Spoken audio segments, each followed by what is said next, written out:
Welcome to the National Pulse. I'm Raheem Kassam, editor-in-chief of thenationalpulse.com. We've got a lot to go through today. And there is, of course, a lot of breaking news, breaking by the second almost. This is the usual case as we run up to election day or election week or election months, whatever the latest gambit is from the Associated Press, and all those who claim that they're not going to make election night calls. Meanwhile, we have a debate that's about 24 hours away. We'll be doing live coverage here on the run-up to that debate on Real America's Voice tomorrow evening, 8 p.m. Eastern Time, with the debate from 9. And then Governor Eric Greitens and myself will be doing a live wrap of the debate, how it went, if it happens at all. And one of the reasons I say that is because the way this Hunter Biden laptop, these Bevan Cooney emails, and loads of other things, by the way, which are circling around the former vice president, the way those things are going, well, I wouldn't be particularly surprised if Joe Biden decides, I've got the COVID, I can't turn up for the debate, or whatever other reason they might concoct. I've got a very honourable guest, especially honourable in my estimation, in studio with us here today.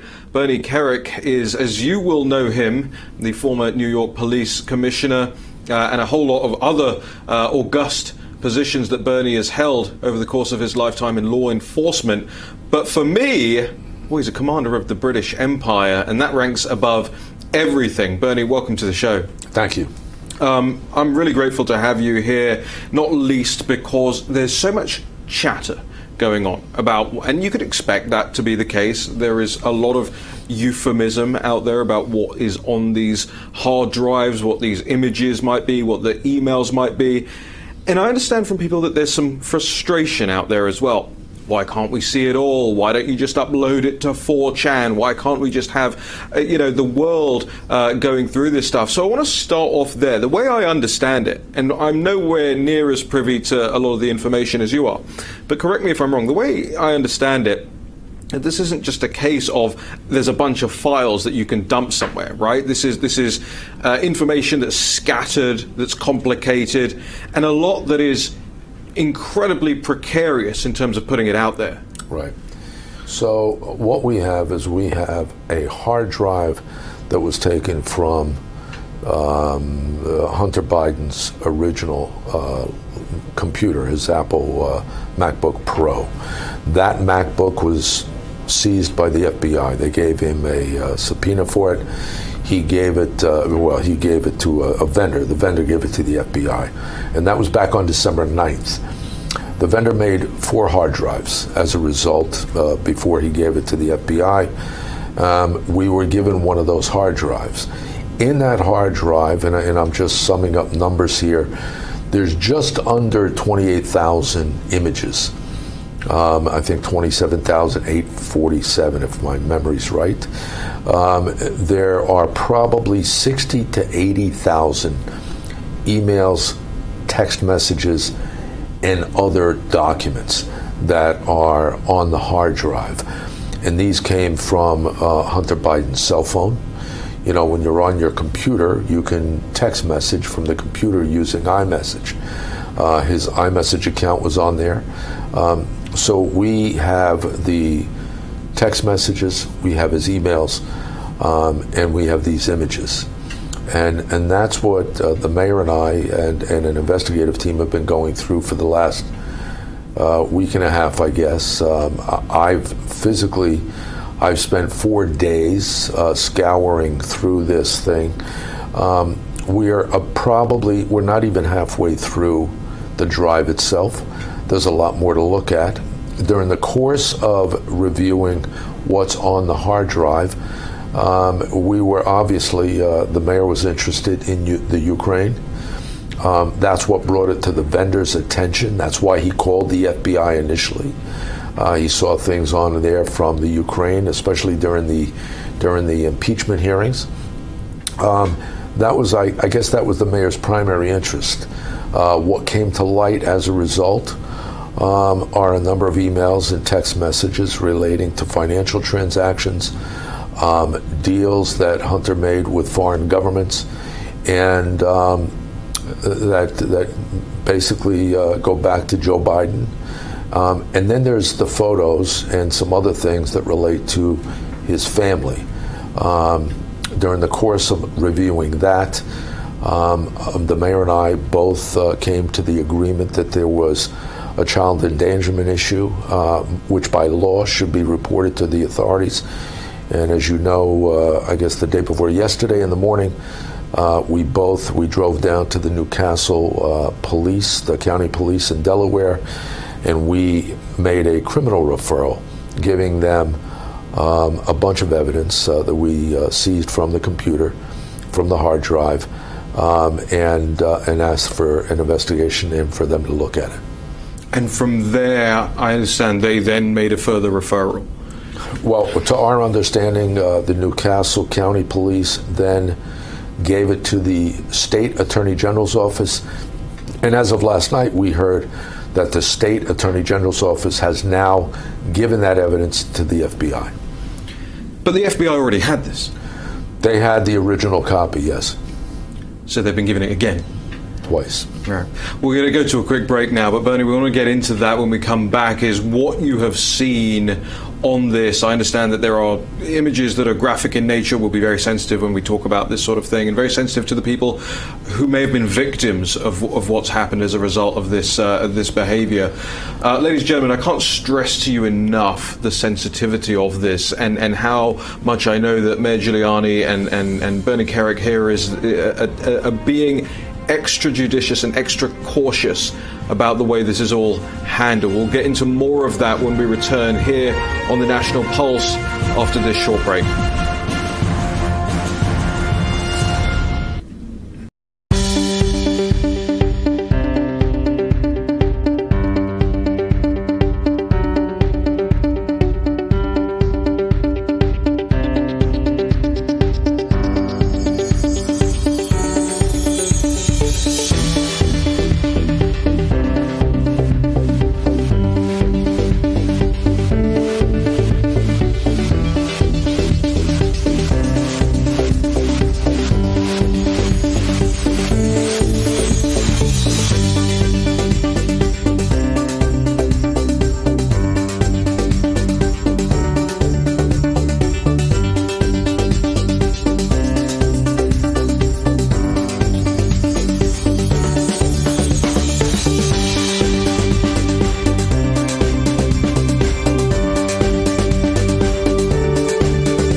Apparently there is something in the Washington, D.C. lexicon called a kickback account. I never heard of that before today, really, which just shows you that I'm missing on so many kickbacks. But apparently kickback accounts are quite regular for political figures and people in the D.C. circuit. We're going to be looking into whether or not Joe Biden or anybody attached to Joe Biden has had one of these kickback accounts over the last 47 years he spent in Washington, D.C. I want the audience to understand on this that the information that I'm getting and relaying to you is almost real time. That is to say that we do our uttermost due diligence up until the point where it becomes impossible, for many reasons. One is to not get scooped by other reporters, but also to bring you the information that you need as the voting public that will inform your votes. That is what a democracy is about. That is what this republic is built on, is the free and open communication of information for you, because it's your life at risk here. It's your taxes on the line here. It's your sons and daughters being sent off to battlefields all around the world. And I want you to understand that the people who are involved with going through, whether it's the Cooney emails, the Bevan Cooney emails, whether it's the hard drive and the laptop from hell, are doing their uttermost to expedite this process, but in a responsible way. My guest here is Bernie Kerik, former New York Police Commissioner and Commander of the British Empire. I didn't know that until we sat down here. Can I ask you about that very quickly? In February of 2002, Mayor Giuliani and I were honored by Her Majesty Queen Elizabeth at Buckingham Palace. I was presented with the CBE, Commander of the British Empire. The mayor was honored with a honorary knighthood. And I have to tell you, for me, I've been to 1,000 ceremonies, right? Thousands of ceremonies, over the course of my career. It was probably the top three, one of the top three, to stand there with Her Majesty, to have a 5-minute conversation with her privately about my life, about 9/11, about what we did for the British people in the aftermath of the attacks on the World Trade Center, and walk out of there. It was for me, it was probably one of the greatest honors of my lifetime. It's very warming for me as a Brit to hear that, because of course most of us look to the future of our monarchy, and we see the Meghan Markles and all this nonsense that's happening around those two. But we even look to the heir, Prince Charles, and think, oh my goodness, this is an enduring institution that is about to be trashed by cultural Marxists. I mean, Charles talks to his plants. He's all Green New Deal. It's appalling. But Raheem, I'll tell you something. I have to get this out. Yeah. This is a woman that was the queen for longer than I had been living. Right. So to stand there with her, knowing the history she's had, her work with, the great leaders of the world, it was great. You were one step removed from Sir Winston Churchill in that regard. Exactly. It's incredible. Right, I want to get back to this data and this laptop. Look, there's obviously going to be much more information that people will be privy to over the next couple of days and week or so. But I'm hearing rumblings now from the Democrat side that they think that this is not fair game, that this shouldn't be on the table, that Hunter Biden shouldn't be mentioned, and the Democrats actually intend to throw up their hands and say, whether it's Joe Biden at the debate or whether he doesn't turn up to debate, to say, Donald Trump is playing dirty tricks. We've already heard foreign disinformation. Well, let me ask you that up front. Did you get this from a foreign source? No. Listen, and I said this morning in another interview, I'm 1,000% positive this stuff is authentic, number one. Number two, if you look back at Donald Trump in 2016 and the Russian collusion stuff and the Steele dossier, what they accused Donald Trump of makes the Biden family look like John Gotti and Al Capone combined. And nobody's looking at it. Nobody wants to talk about it. Nobody wants to see it. I think it's absurd. This whole push, Russian disinformation. The Russian disinformation is Adam Schiff. I personally think he is a Russian asset. And I think he controls the Iron Curtain. And the Iron Curtain is the CNNs, and the MSNBC and ABC and NBC and CBS and Twitter and Facebook. They are the Iron Curtain that is preventing the rest of the United States of America and the world from seeing reality. So what does reality look like? I mean, without being too explicit here, we've been told about underage girls on this drive and images. I mean, have you verified that personally? I've seen the photos. There's a number of photos of young women. There's concerning photos that the mayor and I were concerned with. And there's emails and text messages relating to one or some of them both by Hunter Biden and his family that, in my opinion, raises the question to, refer this to the authorities for child endangerment. And there is a state reporting requirement in Delaware that if you come in contact with this or have a suspicion of it, you are mandated to report it to authorities. And as soon as we saw this, that's what we did.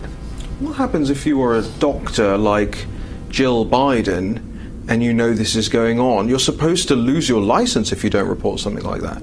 It's mandated. It's a state law. It's a state law. In fact, the law in Delaware is more stringent than many other states. In most states, it's the public servants have an obligation. In Delaware, it's anyone that has the suspicion of.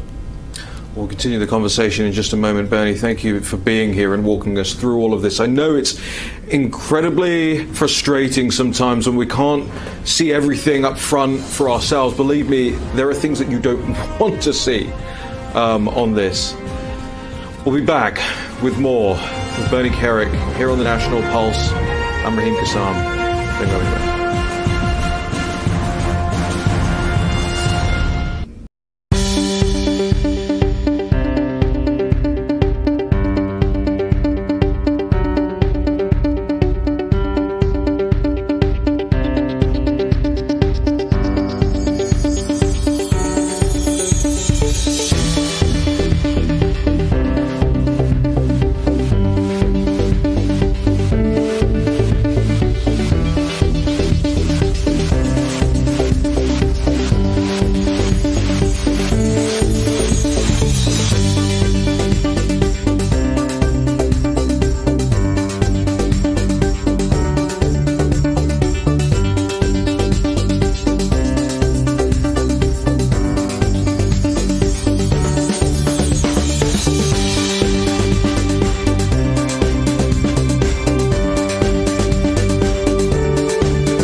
Welcome back to the National Pulse. I want to say a great big thank you to everybody who joined us last night for our members' town hall. If you're not aware, the National Pulse exists because of our readers and because of our supporters. We don't have any big corporate contracts. We don't solicit from big money donors.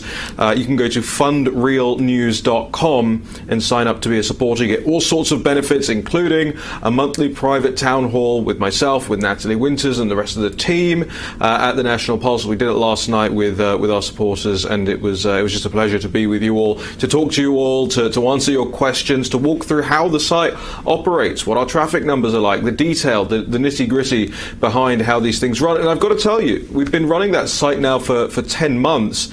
And we're well on course. Last month we got 5.5 million visits to the site. This month is looking like it's more going to be like 6 million, which is just incredible numbers. And, you know, all credit to the team and to Natalie and all the scoops for that. And credit to our friends over at the aggregators, the Citizen Free Presses, the Revolver.Newses, the Bongino Reports, all of the What Fingers, all of these great aggregators out there who have picked up where Matt Drudge has left off.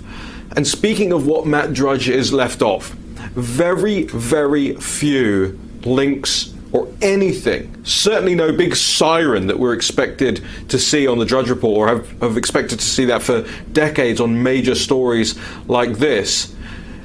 Bernie, does Matt Drudge fall within the Iron Curtain now? I think so. I mean, all you have to do is look at the site. I used to watch the site. You know, I don't know, I referred to the site 10 times a day, probably like you and many others. I may look at it now, I don't know, once a week. Yeah, his numbers show that. You know, I barely look at it anymore because it's so one-sided.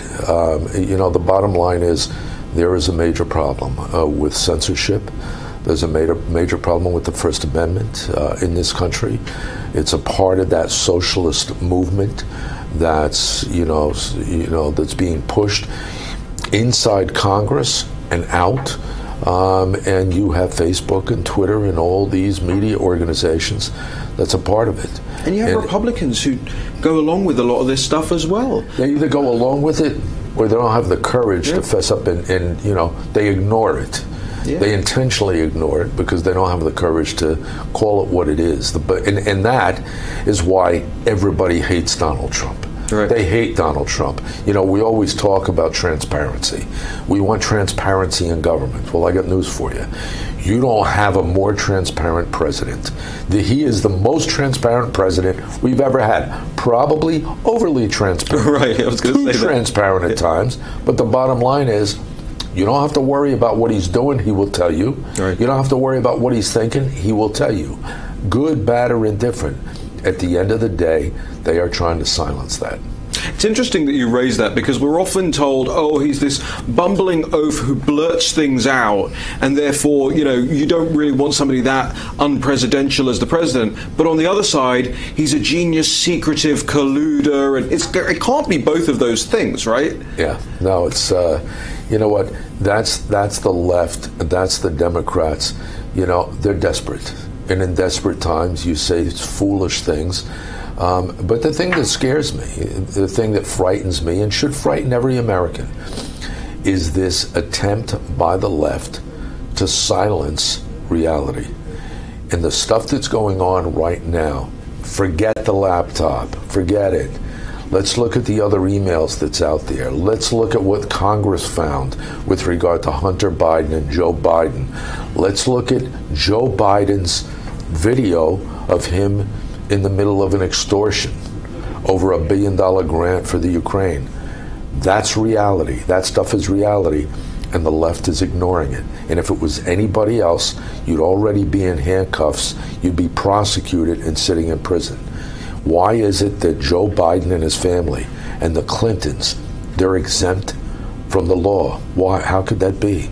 And I think that's a concern to every American in this country. So I'd never heard of this kickback account thing before. It's just not something that's ever come across my radar. And then somebody calls me up this morning and is like, "Hey, you got to look for where they rest their money." Well, I know. I can tell you based on what I've seen, and this is directly out of an email. The first person I'd be looking at in the Biden family is James Biden, because there's a text message from James Biden to Hunter saying, "I just spoke to your father. He's talking to O being the president, and this could be the best 2 days in our entire life, for our career," something like that.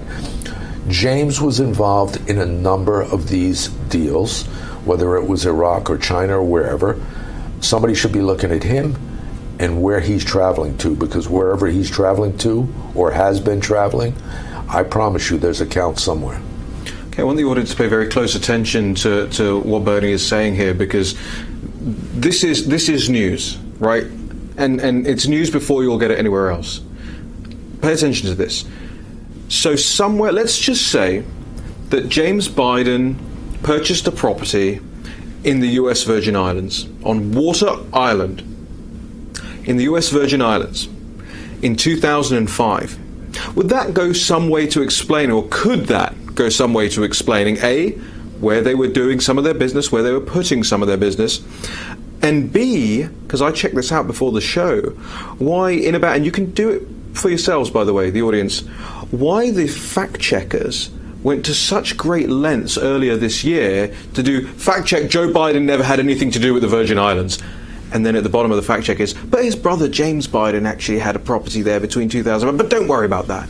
Right. Well, listen, if you look at the emails and you read through the emails, you'll notice Joe Biden never had a deal with China, but his son did. But if you look further in the text messages and emails, you'll see that Joe Biden was going to get 10% of the deal. Okay? It wasn't Joe Biden's deal, it was Hunter's. But you know what? He was the vice president. He was the former vice president. It all relates to influence that Joe Biden could perform for his son. Anybody else would be in prison. Anybody else would be in prison. Is this why Obama really didn't back Biden? He knew that this was all in Joe Biden's repertoire? Well, the intelligence community knew. The intelligence community said there were problems. We now know that from Congress, from congressional hearings. Let's come back to that in just a second. We've got to break. Bernie Kerik, just amazing information. One of the few people who have had eyes on all of this information that's going to drop in the next coming days. We'll be back with more after this short break.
Welcome back to the National Pulse. We're going to break some news over the course of the next couple of days, weeks. I want to get into something now that the Chief of Staff in the White House, Mark Meadows, said earlier on today, which will be, I guess, disturbing to some people, but it is an injection of realism when you think about the scale of the information that's just kind of recently been handed over whether it's Mayor Giuliani, whether it's Bernie Kerik, whether it's their whole team, whoever has eyes on this right now, it is going to take a long time to get through everything.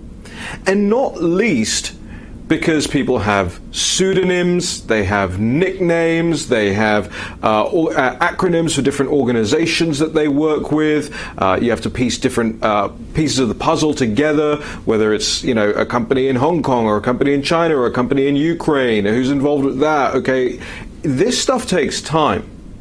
So Bernie, I'm really grateful for you being here with us.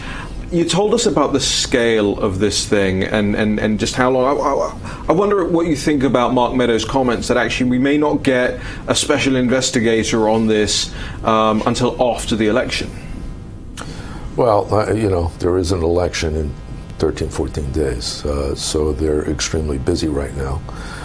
But I think at some point in time, this is an investigation that mandates an outside prosecutor. And the reason I say that is because you've had the FBI sit on it for some 8-9 months. A lot of it has to do with information that came out during the impeachment hearing. There's a lot of material that we haven't seen yet. There's a lot of material that's going to corroborate what we have in the hard drive. And the reality is we haven't gotten through probably half the hard drive. So there's a lot of work to be done. Hopefully the FBI is in a position now where they're focused on this and they're moving forward. But that being said, the scale and scope of an investigation like this is enormous because you're dealing with the Ukraine, China, Kazakhstan, you name it. They were all, everywhere that Hunter Biden showed up, there was a business deal, and every one of those business deals in some way bounced back to his father. There's a lot of work to be done, so it's going to take a while. And I understand the chief of staff's, I understand his comments. Unfortunately, there's a lot of this that could have been done already and just wasn't. But I think that's the president's issue. He'll have to deal with it. When you say that's the president's issue, you mean the head of the FBI is the president's issue? I think there's two issues. The head of the FBI, when did he become aware of it? Did he notify the Attorney General? If I was the president and the chief law enforcement executive of this country, I would have assumed that the Attorney General would have told me already. But I can tell you this, in working with Rudy Giuliani as the mayor of New York City, if we had something like this in the NYPD, and for some political reason, I decided to hold on to it, and Rudy found out 7 months later that I had it, I promise you, there would have been one meeting in which I advised him that I had it, and I didn't do what I should have done with it. The reason it wouldn't have made any difference. I would have walked out, went back to my office, cleaned out my office, and left, because he would have fired me. I'm 100% positive he would have fired me. So I think this is stuff that the president has to look at. A lot of people will balk at the idea of firing an FBI director this close to an election in the political optics of it, right? But as you say, the rules are the rules, and if you're not abiding by the rules, I mean, effectively that would be a way for Chris Wray or whoever else was aware of this and not doing anything about it to tip their fingers on the scales of the election. And this isn't something that we haven't seen from the high-ups in the FBI before, right? Well, what we have seen is, false testimony. What we have seen is lying under oath. And these are the senior members of the FBI. We've seen suborning perjury. We've seen suppressing evidence. We've seen a lot of that. This appears to be more of the same. Hopefully, for some God-unknown reason, Chris Wray has a reason why this was held for 7 months, 8 months. I'm not that confident. He could come back to say something like, well, there were so many other people that were involved in this and we were widening the net and we didn't want to give it away, and whatever. Is that, yeah, there's a possibility. Look, I'm trying to see it from their perspective, right? I'm trying to be fair about this, but it's very hard to do, as you say, as you know. Yeah, but Raheem, keep this in mind. As somebody that was targeted by the United States government, I can tell you, when they want to investigate, when they want to take action, it's immediate, it's swift. And most times, many times, it's wrong. In many cases, it's wrong. However, they don't give a damn. They just do it. Here, this is stuff that should have been done. Overwhelming criminality, substantiated criminality. When you look at this, in addition to other things that's already come out in Congress, plus Joe Biden's own words, no investigation. Odd. Should the American public have confidence in the institutional FBI? The American people should have confidence in the rank and file of the FBI. I know them and I know it well. It's like the men and women in law enforcement around the country. They go out every day and do a job nobody else would do. They wouldn't have the courage to do. They put their lives in the line to do it. That's what the men and women in the FBI do. I'm not worried about the rank and file. I'm worried about the people at the top. I'm worried about an institutional culture that has grown into a political culture that should not be, not within the FBI. And I think, as I mentioned this morning to Steve Bannon, you know what? It's time for a cop to take over the FBI. They should take somebody like Tom Homan, who used to run ICE, put him in charge of the FBI. I promise you, no investigation will get politicized. No investigation will be discarded. It's a really interesting recommendation, Bernie. We'll be right back. Thank you. We've got another break to go to. Really grateful to have Bernie Kerik and all this insight about what exactly we're talking about, what we're looking at. Because here's the thing. Bernie talked about the Iron Curtain, talked about the MSNBCs, the CNNs, the CNBCs, the New York Times, the Washington Post. Go and look at a paper. Don't buy one. Go and look at one in your local store. Is this story anywhere near the front pages? They're burying it, but we won't. Stick around. We'll be right back.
What if I told you that I just spoke with somebody who was in rehab with Hunter Biden, and that somebody had particularly important information that they wanted to bring forward about all of this? I'm just speculating. What if I told you that? Stick around. over the course of this week. You're going to want to find out more as we get to learn about it and drill down into the details that are going to emerge of what is turning out to be not just a crime family, but a crime syndicate. The Bidens seem very, very adept at doing what they've done over the past 4 decades plus, which is fleecing people, fleecing the taxpayer, fleecing their business partners, fleecing each other. Remember, 10% off the top for the big guy. A lot of people are wondering, how much has Joe Biden actually been using his drug addict son?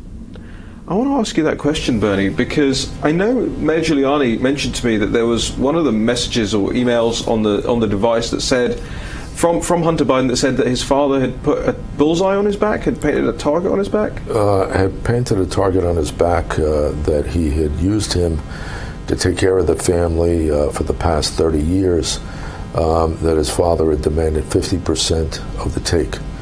And that text, if I'm not mistaken, was from Hunter to his sister in a conversation. That being said, seems pretty straightforward to his sister. So, but this is stuff that's, that's a family issue. I want to stress, as insane as that computer is, as depraved as Hunter Biden is in a number of different categories. My bigger concern for this country is this isn't about Hunter Biden. This is about Joe Biden. This is about somebody that is more severely compromised to be the president of the United States than probably anyone that's ever been in that position or trying to be in that position. And I think the American people have to see that. They have to understand it, which kills me because the mainstream media will not report on it. They're ignoring it. They're hiding it. They're suppressing it. They're doing exactly what the Justice Department and the FBI have done in a number of these investigations, which should not happen. Hopefully, in the end, the American people, they get it, they understand it. All you have to do is do some of your own research. Just do your own research. Do your own looking and reading. Get beyond the opening page of the New York Times. Take a look around. This isn't brain surgery. This is pretty simplistic stuff, and the evidence is out there, and it's coming. And I can promise you, whether it's more of the hard drive that we expose, or whether it's Coney's emails, or whether it's these other people that are now, I think we now have 3 or 4 anonymous sources that have come forward in the last 2 days,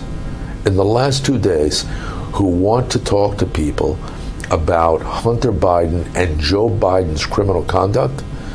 This is only the beginning. It's going to get far worse. And with 13 days to go, that's an awful lot of information to try and get through and get out in that time frame. I want to make sure I get your reaction to this as well.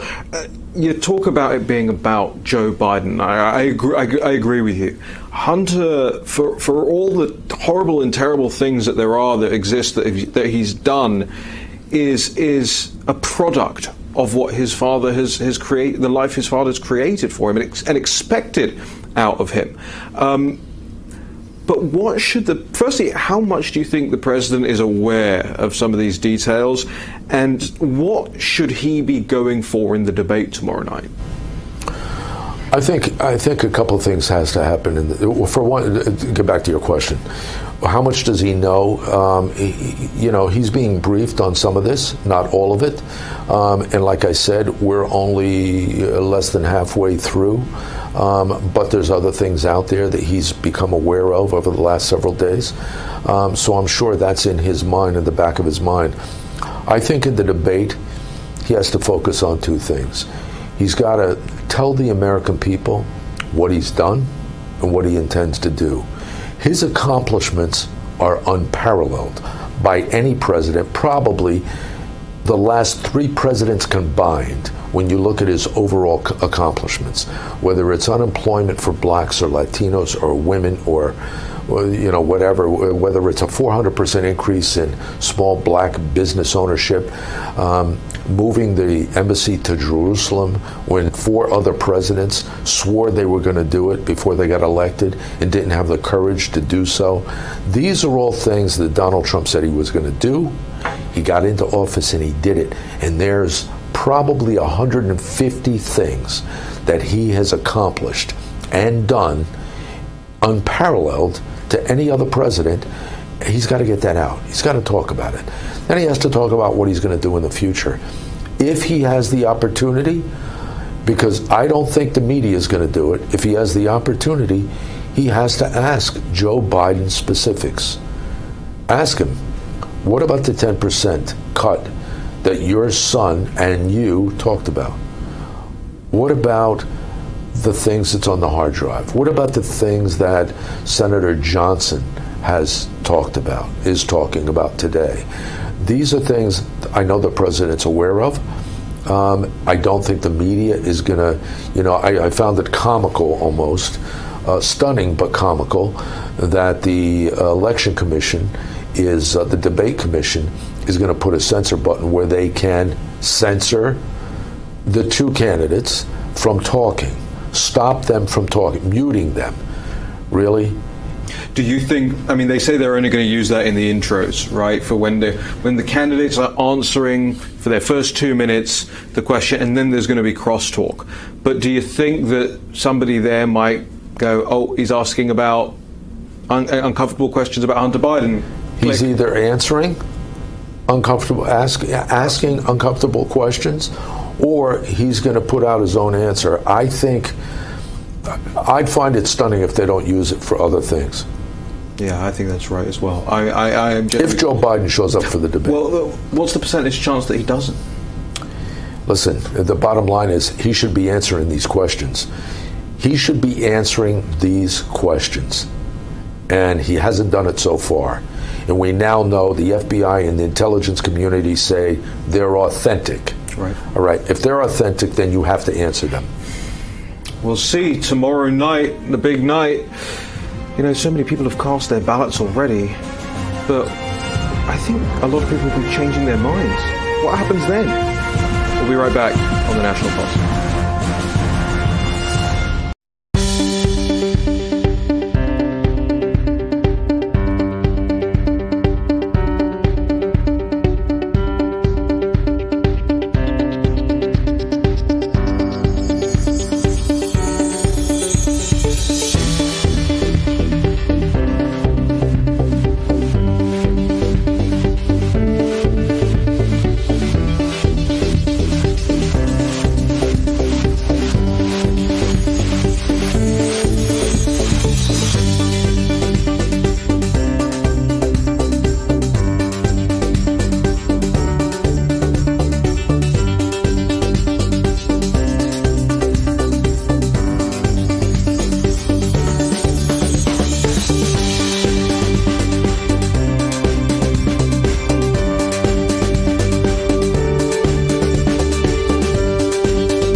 Just think about what we know already about the Presidential Debates Commission. Think about who we've seen on television: Frank Fahrenkopf defending the positions, all of the media, all of the blue check marks on the liberal left, jumping to Steve Scully's defense. He obviously was hacked. He wouldn't have been trying to DM Anthony Scaramucci, and even if he was trying to, he's smart enough to know how to DM someone. Oops. He's the nicest man in Washington, D.C., they said. He's fair, he's balanced, he's moderate, he doesn't take sides. He asked the president's former friend, advisor, assistant, donor, surrogate, who flipped. He asked him how he should respond to President Trump's accusations of the debates being biased. Scully, that's who he went to advice from. And so when you consider tomorrow night and the importance of it, think about who's going to be moderating. And remember, all of those tweets that disappeared, the tweets went away. She shut her account down, Kristen Welker shut the account down, and then tweets went away, and then the account came back up. Her parents, Biden and Democrat Party donors. She took her father to the Obama-Biden Christmas party in the White House. So when I say I genuinely fear that mute button, that censor button, that kill switch may be used for more than just what they say it's going to be used for. Frankly, it shouldn't be used at all. Frankly, there shouldn't even be a moderator. It should be Joe Biden and Donald Trump, and somebody rings the bell and says, go, we'll ring the bell at the end after 2 hours. You guys have at it. You know, Americans are smart enough, as Nigel always says to me, as Nigel Farage always says to me, we're big enough and we're ugly enough to make our minds up for ourselves, to make our own decisions. Somebody we will have on the show next week to discuss a lot of this is Nigel Farage. I want to make sure that you all are paying very close attention. Nigel was instrumental, of course, in the Brexit campaign in 2016. What a ways away that feels now. And then came over to the United States and appeared at some Trump rallies on the run-up to the November 2016 elections. What a time we had back then. And Bernie, I want to get back to you on this because, you know, you are a commander of the British Empire. Our fates are intertwined as nations. We are one civilization, Western civilization. And I look at this election that's taking place in your country, and a lot of people say to me, well, why do you care? What are you even doing over here? Why are you commentating on our politics? And I say, look, the fate of Western civilization is here. This is it. This is the last stand. You look at all the nonsense that we see, the transgenderism and what Pope Francis is saying out here now, and the cultural Marxism and all this hard left AOC stuff. Western civilization stands or falls on whether or not America stands or falls, and whether or not America stands or falls is on this election. Thank you very much. It's on this election. You know, I want to go back to your comments on the debates, right? I think if the debate commission had the courage, I think what they should do, they should have two moderators. Take Tucker Carlson, have him as one, and then take one of these left-wing lunatics from these other stations, put them on the other end. Two commentators, two questioners that have the ability to ask them anything they want. Anything they want. Put the candidates up there, give them 2 hours, give them 3. Let them do their thing. Then let the American people make a decision.